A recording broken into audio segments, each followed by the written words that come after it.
우리가 다윗과 사울과 다윗을 쭉 보고 오다가 오늘 감사절에 사무엘상 잠시 멈추고 다윗의 시편에서 감사절의 말씀을 함께 상고하고자 합니다. 오늘 말씀 중심에서 그리스도인의 체험적 신앙의 감사라, 이런 제목의 말씀인데요. 오늘 낭독한 이 136편은 26절 전체가 일정한 어떤 형식을 가지고 이렇게 찬양을 했던 노래입니다. 찬양곡인데 그 후렴은 그 인자하심이 영원하시도다. 여러분 26번 하셨는데 그 26번의 그 영원하심, 인자하심의 영원하심, 그걸 찬양하는 건데 얼마나 감격스럽게 했는지, 아니면 왜 이렇게 많아 이렇게 했는지 그게 이제 체험적으로 한 사람은 감격스럽게 하는 거고, 그 체험적인 신앙이 아니게 되면은 진짜 이게 왜 이렇게 많은 거야 이렇게 되는 거예요. 그러니까 그 일을 겪어본 사람이 그 가운데서 하나님 앞에 감사를 하니까, 성경에 나타난 사실들, 객관적 팩트라 그러잖아요. 사실인데 그 사실이 나하고 무슨 관련이 있냐, 어떤 관계에 있느냐에 따라서 반응이 달라요. 여러분이 살아계신 하나님, 분명히 살아계신 하나님 팩트예요. 사실이에요. 그런데 그분과 내가 관계를 맺고 있으면서 내가 체험적인 신앙을 가지고 살아가게 되면 그분에 대하여 감사가 마음에서 우러나게 되지만, 그 사실로 살아계신 하나님이 나와 인격적으로, 체험적으로, 주관적으로 관계를 갖는 신앙생활을 못하면 맹숭맹숭하는 거예요. 성경을 읽을 때마다 잠이 오고, 따로 어떻게 수면제를 우리가 복용할 필요가 없이 잠이 안 오면 성경을 들여다보면 잠이 온다. 그런 사람은 인격적인 하나님과 살아계신 하나님과 사실로 객관적으로 이 땅을 창조하신 그 하나님, 우리를 사랑하시고 구원하신 하나님을 관계하지 못하고 체험하지 못하고 살아가게 되기 때문에 그렇게 되는 것이에요. 이 시편의 내용은 우리가 이제 사울과 다윗을 보는 가운데서 봤지만, 하나도 그 풍경이 목가적이고 전원적이고 서정적이고 뭐 아름다움이 있고 그러지만, 실제로 그 시를 쓰신 주인공들은 배가 불러가지고 한포고복 해가지고 먼 산꼭대기 올라가서 산하를 쳐다보면서 쓴 시가 아니에요. 정말 죽을 지경에서 하나님을 만나고 도저히 살아나오지 못하고 헤어나지 못할 그런 지경에서, 수렁에서 하나님이 건져주시는 것을 맛보고 그러면서 쓴 시니까 이 시 한 소절 한 소절을 곡을 붙여서 부르는 노래거든요. 이 노래 가운데 얼마나 감격이 있고 감사가 있고 은혜가 있는가를 알 수 있어요. 여호와는 나의 목자시니, 그러니까 이게 무슨 푸른 풀밭에 앉아가지고 쓴 시가 아니라니까요. 우리가 지금까지 사울의 칼날에서 다윗이 어떻게 10여 년 동안 고생하고 있는가를 지금까지 살펴와 보면서, 그 고생 속에서, 그 위험 속에서, 그 외로움과 고독 속에서, 그런 캄캄한 현실 앞에서 여호와가 나의 목자이셨다는 것을 생생하게 체험적으로 간증하듯 감사하고 있는 거란 말이에요. 그리스도인의 신앙의 감사는 그런 주관적이며 체험적인 감사가 있어야 된다는 거죠. 그렇지 않는 감사절이 올해도 또 돌아왔는데 무슨 의미가 있겠어요? 오늘은 1년 동안의 한 해를 다 종합해 볼 때, 과거에도 감사하지만 금년 한 해만 모두어 놓고 보아도 나의 삶 가운데 나와 함께 관계하신 살아계신 하나님, 나를 구원하신 우리 주 예수 그리스도, 내 안에 성전을 삼고 찾아오셔서 나를 믿음으로 인도하시고 올바른 길로 인도하시고 성령으로 우리를 인도하여 주시는 그 모든 은혜를 낱낱이 생각하며 하나님 앞에 액기스로 감사하는 날이란 말이에요. 예. 이런 기쁜 은혜가 추수감사절이에요. 예. 오늘 본문의 이 26절의 내용을 이스라엘 백성들은 성전에 올라가서 감사할 때마다 제사장이 맨 앞에 서서 만약에 앞부분을 낭송하면 모든 백성은 합창하며 그 인자하심이 영원하도다. 그리고 또 하고 이렇게 후렴구를 반복하면서 계속해서 이 노래를 불렀던 거예요. 예. 어떤 사람은 6월절에 불렀나 보다 이렇게 말하는 학자도 있어요. 10절 이후에 보면은 전부 6월절의 얘기가 나오니까 출애굽의 얘기가 나오니까. 그런데 또 어떤 사람은 그게 꼭 6월절에 불렀다기보다도 하나님 앞에 감사하며 불렀다라는 거예요. 감사절에 부른 노래였다고 생각하는 사람들도 있어요. 25절에 보면 모든 육체에 식물을 주신, 음식을 주신 하나님께 감사하고 있지 않느냐. 그래서 감사하는 내용으로 전부가 다 담겨져 있음을 알 수 있습니다. 1절에서 3절은 그냥 하나님께 감사라 하는 서론이라고 한다면 4절부터는 그 내용이 구체적이에요. 홀로 큰 기이한 일들을 행하시는 이에게 감사하라. 그랬어요. 하나님은 홀로 한 분이시며 천지를 창조하신 분도 한 분이시오. 그 가운데 놀라운 일들을, 기이한 일들을 행하신 그 하나님은 아무에게도 도움을 받지 아니하시고 홀로 행하시는 하나님, 유일하신 하나님, 그 하나님을 찬양을 하고 있는 거예요. 그 다음에 5절부터 9절까지 보면은 지혜로 하늘을 지으신 이에게 감사하라. 땅을 물 위에 펴신 이에게 감사하라. 큰 빛들을 지으신 이에게 감사하라. 해로 낮을 주관하게 하신 이에게 감사하라. 달과 별들로 밤을 주관하게 하신 이에게 감사하라. 전부가 창조주 하나님의 그 능력과 권능을 찬양하고 감사하는 거예요. 그 다음에 이제 10절에서부터 15절까지 내용을 보면은 이스라엘 민족을 애굽으로부터 구원해 내신 하나님께 감사하고 있는 내용이에요. 애굽의 장자를 치신 이에게 감사하라. 이스라엘 그들 중에서 인도하여 내신 이에게 감사하라. 강한 손과 펴신 팔로 인도하여 내신 이에게 감사하라. 홍해를 가르신 이에게 감사하라. 이스라엘을 그 가운데로 통과하게 하신 이에게 감사하라. 바로와 그의 군대를 홍해에 엎드려뜨리신 이에게 감사하라. 출애굽을 감사하고 있어요.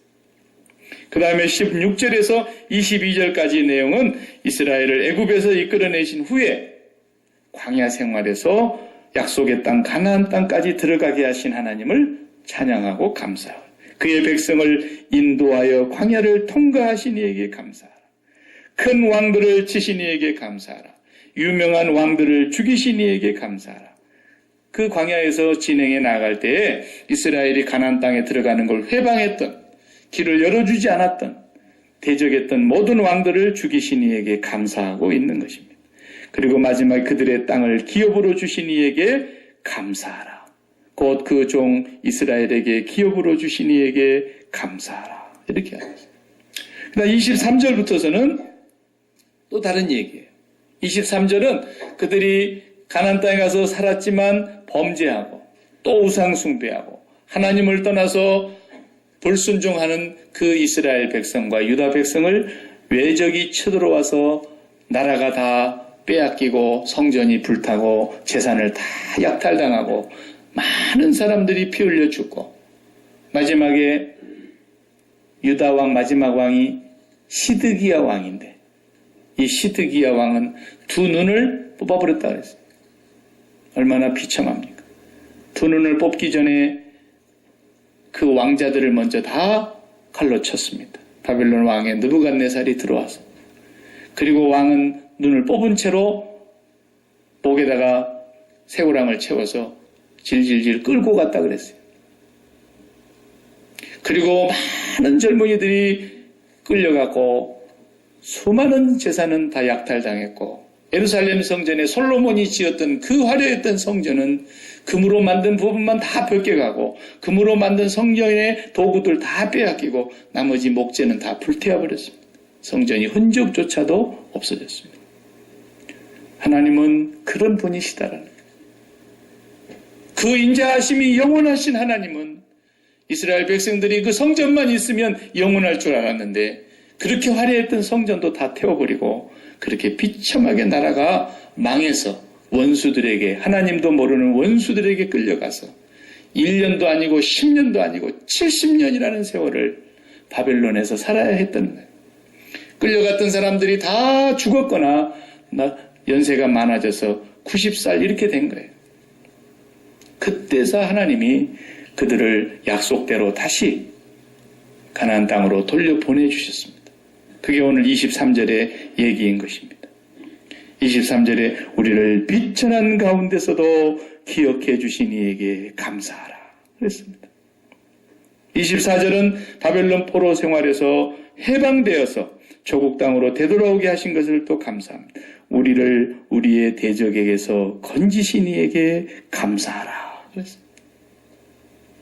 그리고 고국으로 돌아온 얘기가 이제 역대하가 끝나고 나면 에스라, 느헤미야 이런 사람들이 쓴 내용이 바로 그 포로 이후에 70년이 지나서 고국 땅으로 돌아와서 다시 성전을 세운 이야기, 다시 무너진 예루살렘 성벽을 쌓았던 이야기, 이거 에스라, 느헤미야, 학개 이런 사람들이 기록한 책에 나오고 있습니다. 이스라엘은 이렇게 자기들의 역사를 되돌아보면서 적어도 이 시편의 136편을 쓰고 있는 기자는 천년 뒤에 과거에 1000년 전에 있었던 그런 일들을 상기하면서 하나님 앞에 감사하고 있는 거예요. 그러니까 사람들이 그러는 거죠. 그럼 우리는 뭐 이스라엘도 아닌데 뭐 이걸 이렇게 감사하고 있느냐. 우리가 언제 애굽에 갔다 온 적이 있고, 우리가 언제 홍해바다를 건넌 적이 있고, 우리가 언제 광야에서 그렇게 40년 동안 산 적이 있냐. 그 이스라엘 얘기 아니냐. 사람들은 그렇게 얘기하는 거죠. 하나님을 알지 못하는 사람들은 거기밖에 모르는 거예요. 그래서 그리스도인의 신앙생활은 주관적이며 체험적인 신앙생활이 되지 않으면 이거 아무것도 아니다 이 말이에요. 아무것도 아니죠. 야곱의 이스라엘의 하나님을 너희가 섬기고 난리냐 말이에요. 우리는 그 하나님을 나의 하나님으로, 나의 아버지로 주관적으로, 체험적으로 그분을 만나고 그분을 통해서 우리 마음속에서 그 은혜를 생각하면서 무슨 노래가 나오는 거예요? 그 인자하심이 영원하도다 이렇게 나옵니다. 그 인자하심이 영원하도다.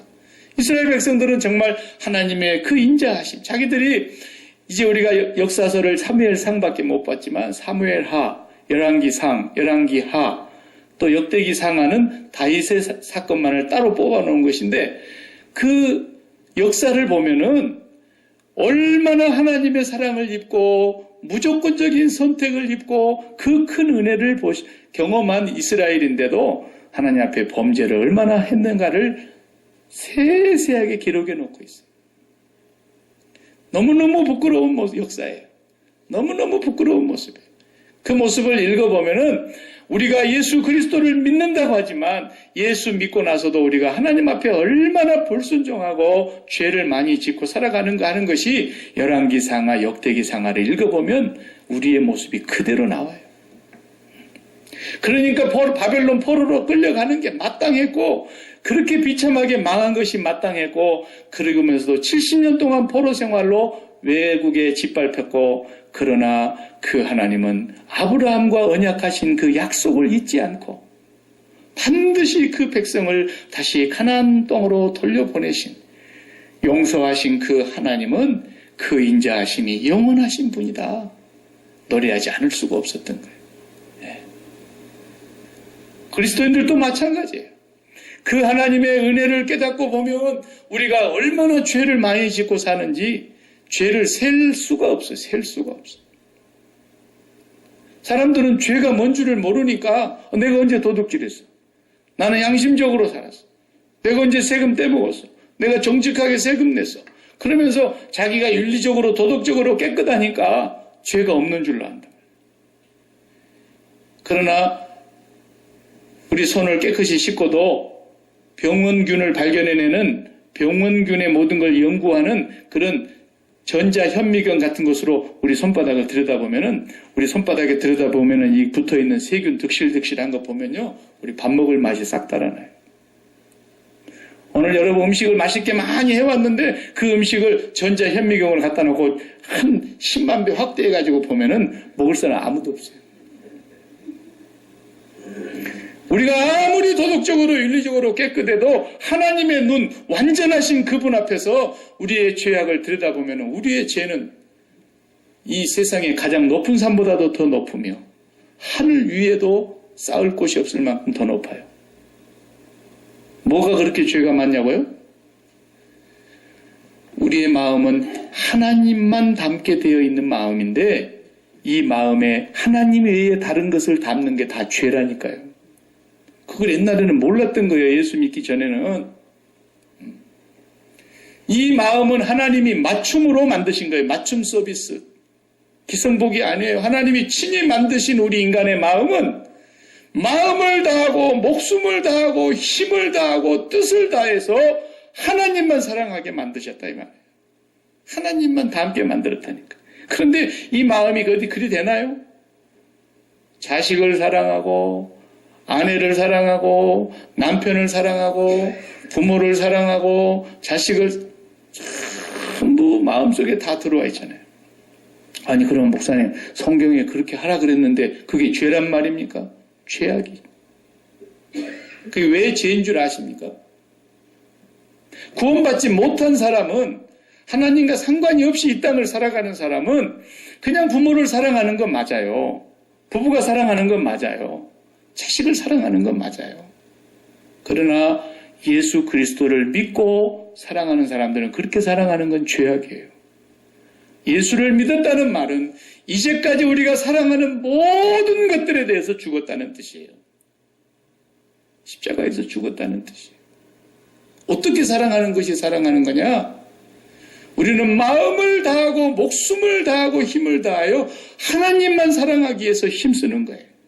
그런데 그 하나님을 사랑하고 그 하나님과 친밀해지는 만큼 하나님을 경험하고 체험한 만큼 그 하나님을 알고 보니까 그 하나님이 나에게 주신 아내를 어마어마하게 사랑하시더라는 거예요. 그 하나님이 나에게 주신 남편을 측량할 길이 없이 사랑하고 계시더라는 거예요. 그 하나님이 나에게 태어나게 하신 그 자녀를 그렇게 무궁히 사랑하시더라는 거예요. 그래서 그 하나님의 사랑을 우리가 하나님 앞에 사랑을 배워가지고 그 하나님의 사랑을 나타내는 것뿐인 거예요. 그러니까 우리는 반드시 이 내비게이션의 이론을 배워야 돼요. 제가 그 설명을 과거에도 한번 했어요. 내비게이션이 수만 킬로미터의 상공의 우주선에서 거기 인공위성에서 우리 차에 신호를 보내가지고 우리가 그 길목을 딱 찾아가는 거예요.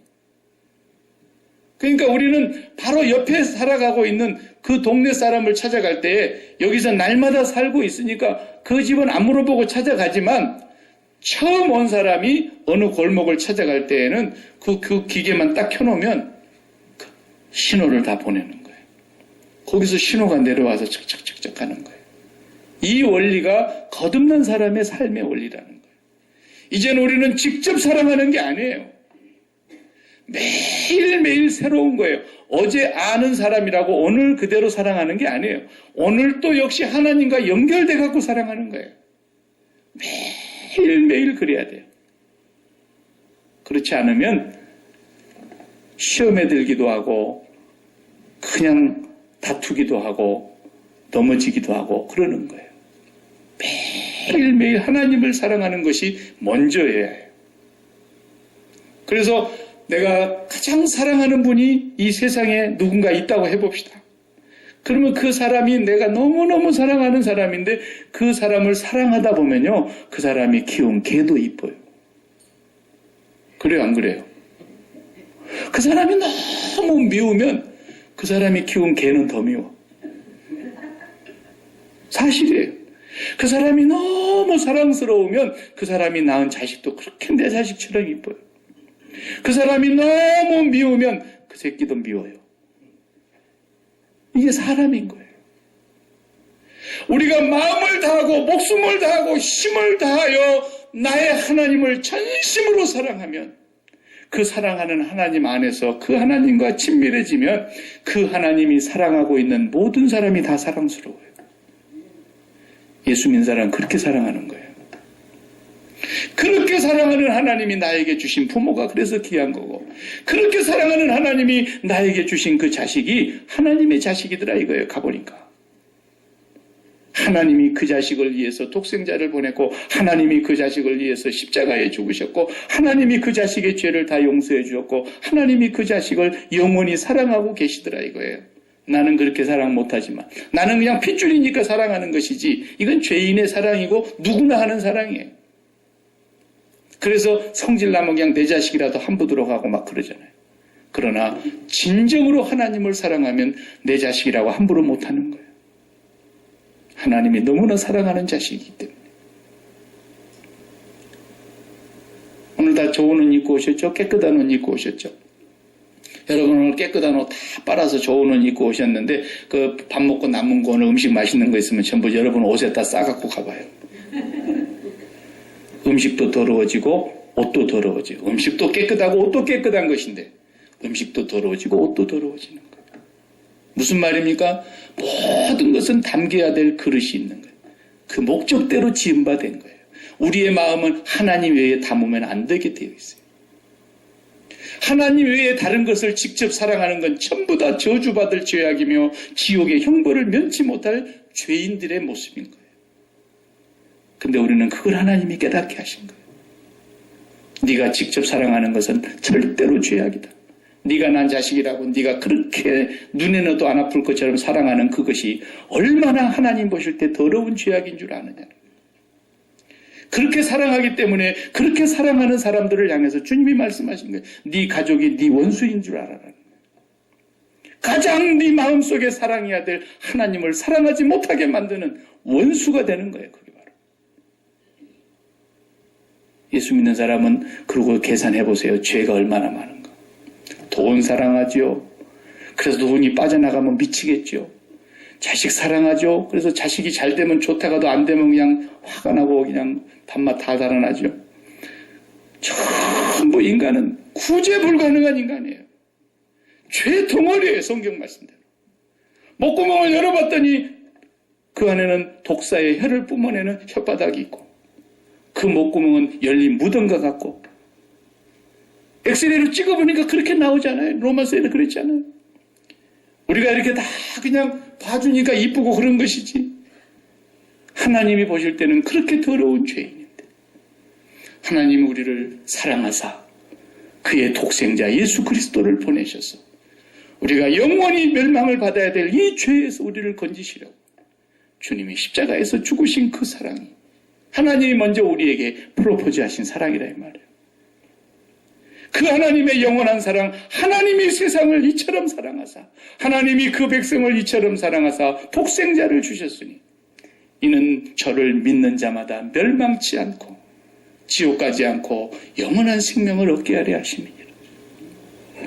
그 하나님을 나의 하나님으로 받아들이고 나의 주님으로 고백하며 그 예수 그리스도를 나의 하나님으로 나의 구주로 고백하도록 오늘 또 성령께서 역사하셔서 그 신앙이 개인적으로 체험적으로 주관적인 신앙이 되는 사람만 감사가 나오는 거예요. 세종대왕을 주신 이에게 감사하라. 그가 우리에게 한글을 제정하였으며. 오늘 그럴 수 없잖아요. 하나님도 모르는 사람한테. 나라를 외적에서 건져내신 이순신을 주신 이에게 감사하라. 그럴 수 없잖아요. 우리는. 그 이스라엘 백성만 할 수 있는 특권인 거예요. 그러나 오늘 예수 그리스도를 받은 우리에게 있어서 이 10절부터서 우리는 고백이 달라질 수밖에 없는 거예요. 10절의 내용은 그가 이제 홍해바다를 건너게 된 얘기부터서 시작합니다. 애굽의 장자를 치신 이에게 감사하라. 그래서 우리는 뭐라고 기도해야 되는 거예요? 뭐라고 찬양해야 되는 거예요? 사단의 권세를 멸하시고 거기에서 건져내신 이에게 감사하라. 예수 그리스도를 통해서. 11절에 뭐라고 고백합니까? 이스라엘을 그들 중에서 인도하여 내신 이에게 감사하라. 그 인자하심이 영원함이로다 그랬는데, 죄와 사망의 그늘에서 구원해 내신 이에게 감사하라. 그 인자하심이 영원함이로다. 12절을 여러분 같이 읽어보십시오. 강한 손과 표심팔로 인도하여 내신 이에게 감사하라. 그 인자하심이 영원하다. 저는 12절을 우리를 십자가의 보혈의 능력으로 구원내신 이에게 감사하라. 그 인자하심이 영원하미로다. 13절 다 같이 읽어보십시오. 그 인자. 홍해를 건너는 걸 세례받았다 그랬죠. 바울이 고린도전서 10장에서. 예수 그리스도와 함께 세례를 받게 하신 이에게 감사하라. 그 인자하심이 영원하미로다. 14절 다 같이.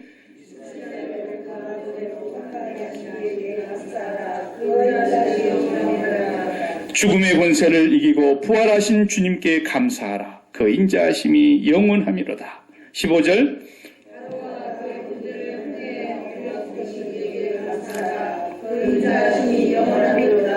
사단과 그의 귀신들을 영원히 무적에게 멸하신 이에게 감사하라. 그 인자하심이 영원하미로다. 16절.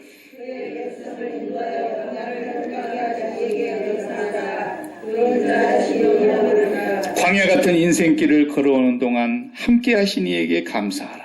그 인자하심이 영원하미로다. 17절.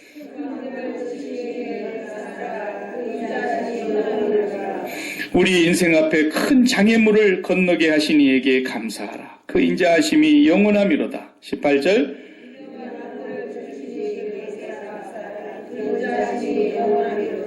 이민자로 살아오는 동안 힘들고 어려웠던 순간에도 지켜주신 이에게 감사하라. 그 인자하심이 영원하미로다. 19절.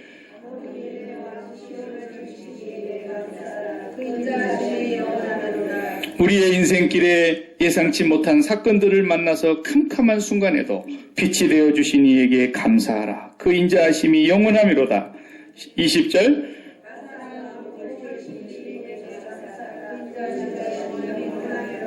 허물과 죄로 죽을 죄인을 용서하신 이에게 감사하라. 그 인자하심이 영원하미로다. 21절.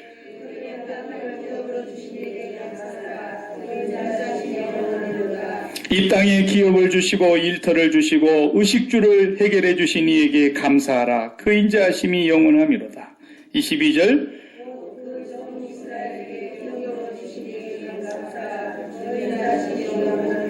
그 자녀 우리들에게 아버지 하나님과 영원한 천국을 기업으로 주신 이에게 감사하라. 그 인자하심이 영원하미로다. 아멘. 우리는 예수 그리스도를 통해서 날마다 하나님 아버지와 연관되어 있고 관계를 맺어가고 있는 이 체험적이고 주관적인 신앙을 매일 고백해야 되는 것입니다. 우리 이제 저 현군하고 우리 성경양 곧 결혼식을 할 텐데 어떤 여자 아나운서하고 결혼한 남자 있었어요. 여자 아나운서하고 남자 이제 결혼 남편이 있었는데 신혼여행을 갔다 왔어요. 그리고 이제 출근을 해가지고 아나운서가 여러분 9시 뉴스를 말씀드리겠습니다. 그러면서 생각생각 웃는 거예요. 그러니까 그 시청자들이 보면서 야 쟤가 나를 좋아한다 그러네. 응? 쟤가 나를 사랑한다 그러네. 그렇게 생각하는 사람이 있었으면 이건 뭐예요? 망상이에요.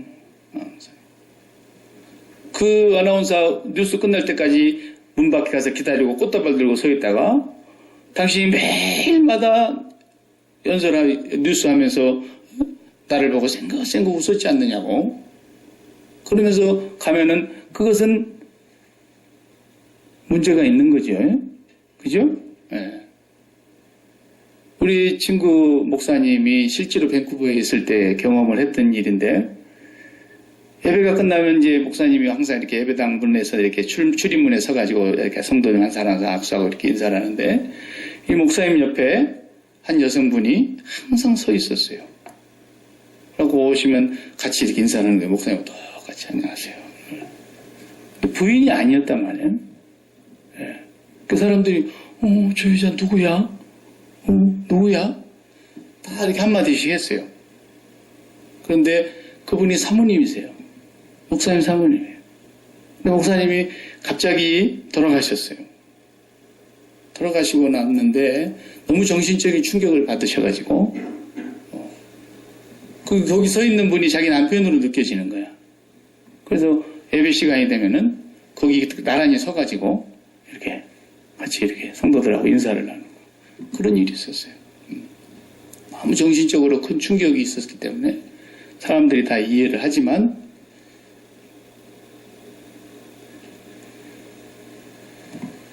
홍해를 건너게 하신 이에게 감사하라. 그 인자하심이 영원함이로다. 이스라엘 백성들만 누리는 축복이에요. 우리는 그 말을 할 수가 없어요, 사실은. 애굽의 바로를 죽이시고 그 장자들을 죽이신 이에게 감사하라. 그 인자하심이 영원함이로다. 이스라엘 백성들의 체험적 고백이에요. 역사적인 고백이에요. 영원한 고백이에요. 오늘 우리에게 있어서는 그 고백이 어떤 고백이어야 되냐는 거예요. 그 아나운서 아가씨가 생글생글 웃고 하는데 한 사람만은 그 얼굴을 보면서 야, 제가 나를 엄청 좋아하네. 그렇게 말해도 문제가 안 되는 사람이 있어요. 그 남편. 우리 부인이 어떻게 뉴스는 거 보자. 그리고 뉴스를 딱 들어가지고 이렇게 보는데 생글생글 웃으면서 하는 거예요. 나를 보고 웃는 것 같잖아요. 그 사람 한 사람만은 자기 체험인 거예요. 그게. 그 사람이 그 얘기하면 문제가 없는 거예요. 신앙생활도 마찬가지입니다. 하나님은 살아계십니다. 우리에게 독생자를 보내셨습니다. 우리의 생사화복을 지고 계시며 온 우주 만물을 창조하셨습니다. 그러나 그 하나님이 나의 아버지가 되기는 아무나 되는 것이 아닙니다. 이건 선택으로 이루어지는 것이고 무조건적인 은혜로 이루어지는 것이고 그분의 놀라운 사랑을 예수 그리스도의 십자가의 사랑을 성령께서 내 안에 깨닫게 해주실 때만 가능한 것입니다. 그렇기 때문에 예수 믿는 것이 얼마나 영광스러운 거며 하나님의 무한하신 축복이며 영원하신 사랑인지 알 수가 없어요. 그 인자하심이 영원함이로다. 이 26번 반복할 때 그 인자하심. 그게 우리말은 그렇게 번역을 했지만 본래 히브리어는 헤세드라는 히브리 말인데 그 말은 번역할 수 있는 말이 아니에요. 그러니까 우리말로 그냥 인자하심이 영원함이로다. 인자하심이 영원함이로다. 그 헤세드라는 단어는 하나님의 자신의 가장 본질을 나타내는 용어예요. 그러니까 어떻게 인간의 말로는 하나님을 표현할 수가 없잖아요. 애굽의 장자들을 치신 이에게 감사하라. 그분이 하나님이시다. 그분이 하나님의 본질이시다. 그 하나님의 측량할 길이 없는 은혜, 아무 공로가 없는데도 베풀어 주시는 호의, 무궁무진하신 조건이 없는 사랑, 이런 것이 다 담겨져 있는 단어가 헤세드라는 말입니다. 하나님께서는 그 백성을 아무 조건 없이 선택하셨고 아무 조건 없이 그들을 애굽 땅에서 인도해 내셨고 하나님은 그렇게 범죄한 이스라엘인데도 불구하고 끝까지 놓지 않으시고 그 백성을 때로는 외국의 침략을 당해서 고통을 당하기도 하셨고 성전이 불타는 아픔을 겪었고 나라를 잃고 70년 동안 포로 생활로 바벨론에 끌려가서 살아야 했고 그랬지만 하나님의 그 영원한 인자하심은 변할 수가 없어서 그 백성 유다 백성을 사랑하시고 그 유다의 후손 다윗의 자손 예수 그리스도를 이 땅에 보내주신 하나님, 예수 그리스도 독생자를 우리에게 보내주신 하나님, 그 하나님에 대한 영원한 인자하심을 날마다 감사하는 거예요. 사실은 자기가 얼마나 큰 은혜를 받았는지를 모르면 감사할 줄을 모르는 겁니다. 그러니까 감사의 정도가 다 다른 거예요. 체험적으로 다른 거예요. 이제 갓 태어난 아이부터서 시작해서 한 3살 먹은 아이까지는 엄마한테 감사해봐. 그러면은 자기가 먹던 그냥 과자 부스러기 하나 입에 넣어주는 것 정도밖에 못해요. 네. 그 장가 드릴 때까지도 그거 잘 모릅니다. 시집 갈 때까지도 반의 반도 10분의 1도 몰라요. 그러다가 이제 결혼시켜가지고 애 하나 낳아보면, 와, 우리 아빠가 우리 엄마가 나를 이렇게 사랑했구나. 조금 아는 거예요. 이제 철드는 거예요. 그래서 딸은 애 낳고 나서 엄마한테 전화해가지고 엄마 고마워 그런다잖아요. 이제 조금 사람 된 거예요. 조금. 그리고 그 자식이 크면서 좋은 일만 있습니까? 속 썩이는 일 얼마나 많습니까? 가슴앓이 얼마나 많이 합니까? 그런데도 그 자식을 품에 안고 그 자식과 한평생을 씨름하지 않습니까? 그러면서 이미 세상에 계시지 않는 부모님이 나를 이렇게 사랑했구나. 체험적으로 아는 거예요. 체험적으로. 하나님의 사랑도 마찬가지예요. 하나님 앞에 감사하는 것이 전혀 깨달아지지 않는 단계도 있어요. 조금 감사한 거 있어요. 그래서 이번에 감사절이라는데 내가 이 봉투를 따로 만들어 놓은 것 보니까 특별 감사를 하라는 것 같은데 얼마를 담아야 되나? 20불 담으면 되나? 항상 그걸 계산을 해봐야 되는 거예요. 그런 단계가 있는 거예요. 그런 단계. 다윗은 나중에 고백할 때 그러잖아요. 여호와께서 내게 주신 은혜를 무엇으로 보답할까? 보답할 길이 없다는 거예요. 보답할 길이 없다. 체험적으로 그 신앙이 자라기 시작하는 거예요. 그러니까 그 아나운서가 나와서 쌩글쌩글 웃는데 다 다른 사람들은 저게 나를 보고 웃네 그렇게 말하면 그건 망상일지 모르지만 한 남편은 제가 나를 그렇게 사랑하는구나 그렇게 해석이 가능한 거예요. 그런 것처럼 만군의 주 여호와 하나님께서 이 온 우주 만물을 창조하신 하나님이시며 우리를 죄악 가운데서 건져내신 그 하나님이시며 내가 그분을 향해서 무엇으로 감사할까? 무엇으로 그 은혜에 보답할까? 그러고 있으면 다른 사람들은 나를 보고 저 망상에 빠진 인간이라 그렇게 말할지 모르지만 내게 오신 성령님께서는 내가 그 하나님이 어떤 아버지라는 걸 알기 때문에 그 아버지가 나를 어떤 죄악 가운데서 건지셨으며 지금도 나를 변함없이 사랑하고 계시며 영원히 사랑하실 하나님 아버지라는 걸 아시기 때문에 그 인자하심이 영원하도다 노래하지 않을 수가 없는 거예요. 저와 여러분이 그런 체험적인 그리스도인의 신앙의 감사로 날마다 그 하나님의 사랑을 더 많이 깨달아가기를 바랍니다. 오늘 시편 136편에서는 그것을 노래하고 있고 우리를 그렇게 구원해 주시고 사랑해 주신 하나님의 목적이 있는데 그 목적은 이사야 49장 6절의 말씀 한 절만 읽고 마치겠습니다. 이사야 49장 6절에 우리를 그렇게 사랑하신 영원하신 인자하심이 무엇 때문이냐?